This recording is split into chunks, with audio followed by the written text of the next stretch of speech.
दुनिया भर में भारत के इलेक्शन कमीशन को जो सराहना मिलती है निष्पक्ष चुनाव करवाने के लिए, वो भारतीय लोकतंत्र की एक बहुत बड़ी जीत है।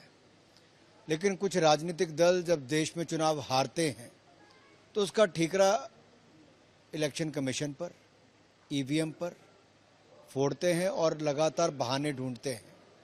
मुझे लगता है इस बार फिर बड़ी हार जो तृणमूल कांग्रेस की होने वाली है, कांग्रेस की होने वाली है, उसको लेकर पहले से ही बहाने बनाना, ठीकरा फोड़ना, आरोप लगाना ये आदत बन गई है। चुनाव के समय ममता बनर्जी जी की बौखलाहट, झटपटाहट, घबराहट स्पष्ट नजर आती थी कि जनता ने उनको नकार दिया है। 15 साल का कुशासन और दुशासन को जनता उससे मुक्ति चाहती थी।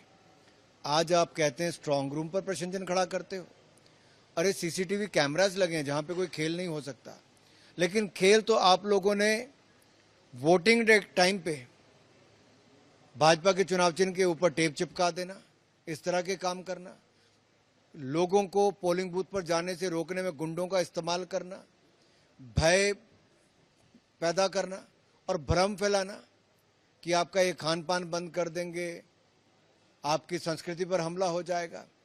जब 15 साल में आपके पास दिखाने के लिए कुछ ना हो तो आप केवल झूठे आरोप, भय और भ्रम की स्थिति पैदा करते हो। ये हर चुनाव में ही होता है कि काउंटिंग से पहले अपने कार्यकर्ताओं को बताया जाता है किस समय पे पहुंचना है, काउंटिंग में उनकी जिम्मेदारी क्या रहेगी, क्योंकि राज्य में सरकार तृणमूल कांग्रेस की है। पूर्व में भी देखा गया कि किस तरह से अपने शासन का दुरुपयोग वो लोग करते हैं। लेकिन हम चाहेंगे कि हमारे कार्यकर्ता सजग रहें, सारा समय पोलिंग बूथ के अंदर गिनती के समय रहें, काउंटिंग के समय रहें, और जब भारतीय जनता पार्टी की बड़ी जीत हो तो उस जश्न में शामिल भी हो। हम पहले भी कहते थे कि ममता बनर्जी जी की सरकार में बांग्लादेशी घुसपैठियों को, रोहिंग्या मुसलमानों को संरक्षण मिलता है, असामाजिक तत्वों को संरक्षण मिलता है, गुंडागर्दी को बढ़ावा मिलता है, भ्रष्टाचार को नई ऊंचाइयों पर पहुंचाया गया और महिलाओं को असुरक्षित महसूस होता है बंगाल में, और युवा बेरोजगार महसूस करते थे।